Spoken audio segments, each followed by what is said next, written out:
ថ្ងៃទី3 មេសាបងប្អូនបាទខានថតវីដេអូជូនបងប្អូនយូរហើយ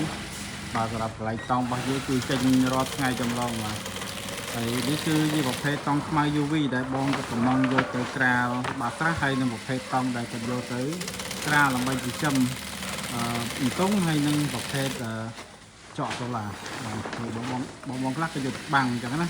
បាទហើយបងខ្លះក៏តម្រូវឲ្យយើងធ្វើការដេរបាទ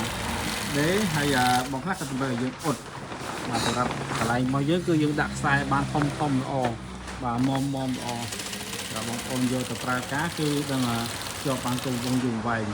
ហើយប្រភេទតង់ខ្មៅ UV នេះបាទគឺយើងមានស្តុកគ្រប់គ្រាន់សម្រាប់បងប្អូនដែលត្រូវការប្រភេទតង់ខ្មៅនេះជាលក្ខណៈស្រះធំគឺយើងធ្វើបានណាបងប្អូន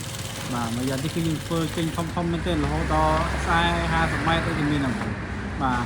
ដល់ទៅ70 ម៉ែត្រគឺយើងធ្វើឲ្យដែរបាទហើយឥឡូវស្តុកថ្មីយើងចូលមកដល់ហើយបងប្អូនចឹងសម្រាប់បងប្អូនដែលត្រូវការកំងតង់ខ្មៅ UV ក្របឡានហើយនឹងប្រភេទតង់ខ្មៅ UV ក្រាបបាស្រះបងប្អូនអាចតមកក្រុមការងារយើងខ្ញុំចេញមុំ095 656 2 2ដង